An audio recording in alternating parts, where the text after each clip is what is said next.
ሰላም እግዚአብሔር ቤተሰቦች ከማህበረ ቅዱሳን ቴሌቪዥን የዕለቱን አጫጭር መረጃዎች ይዘንላችሁ ቀርበናል።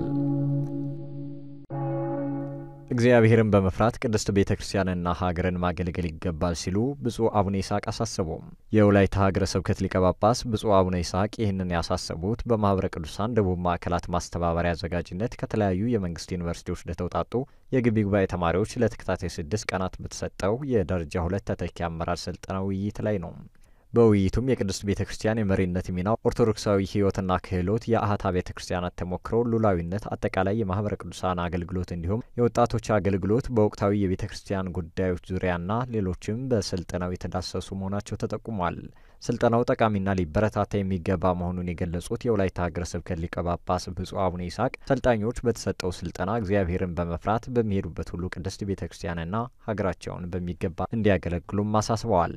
በተያያዘ ዜና በአዲስ አበባ ማዕከል ግቢ ጉባኤያት አስተባባሪነት ላለፉት 4 ቀናት የደረጃ 2 ተተኪ አመራር ስልጠና መሰጠቱ ተገልጿል። ተማሪዎቹ በግቢ ጉባኤ በሚኖራቸው ቆይታና ከምረቃ በኋላ በሚኖራቸው ህይወት ክርስትናን በተግባር መኖር እንዲችሉ አልሞ የተዘጋጀው ስልጠናው ከራስ አልፎ ለሌሎች መድረስ በሚችሉበት ጉዳይ ዙሪያ ያተኮረ እንደነበረም ተመላክቷል። ለማህበረ ቅዱሳን ተቋማዊ ለውጥ ትግበራ መጠናከር አመራር ሰልጣኞች ብዙ እንደሚጠበቅባቸውም የአዲስ አበባ ማዕከል ግቢ ጉባኤያት አገልግሎት ዋና ክፍል ኃላፊ አቶ ሚካኤል ብርሃን ያሳስበዋል። ስልጠናው ከግቢ ጉባኤያት በማስተባበሪያ ጽህፈት ቤቶችና በዋናው ማዕከል አማካኝነት ከአዲስ አበባ ዩኒቨርሲቲ ግቢ ጉባኤያት ለተውጣጡ ተወካዮች የተሰጠ መሆኑም ተመላክቷል። መረጃው በማህበረ ቅዱሳን የአዲስ አበባ ማዕከል ነው። የመዝሙርና ኪነ ጥበብ ስራዎች ምእመናንን ወደ መንፈሳዊ ህይወት ለማቅረብ ሚናቸው የጎላ መሆኑ ተገለጸ።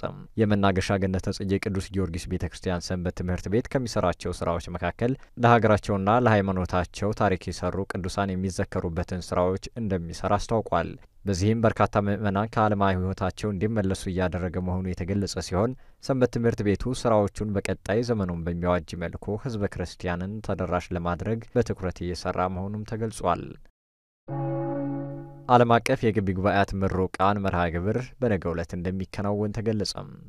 ዓለም አቀፍ የግቢ ጉባኤያት ምሩቃን መርሃ ግብር በማህበረ ቅዱሳን ዋናው ማዕከል ነገ ሰኔ 15 ቀን 2017 ዓ.ም በማህበሩ ህንጻ 3ኛ ወለል ላይ እንደሚካሄድ ተገልጿል።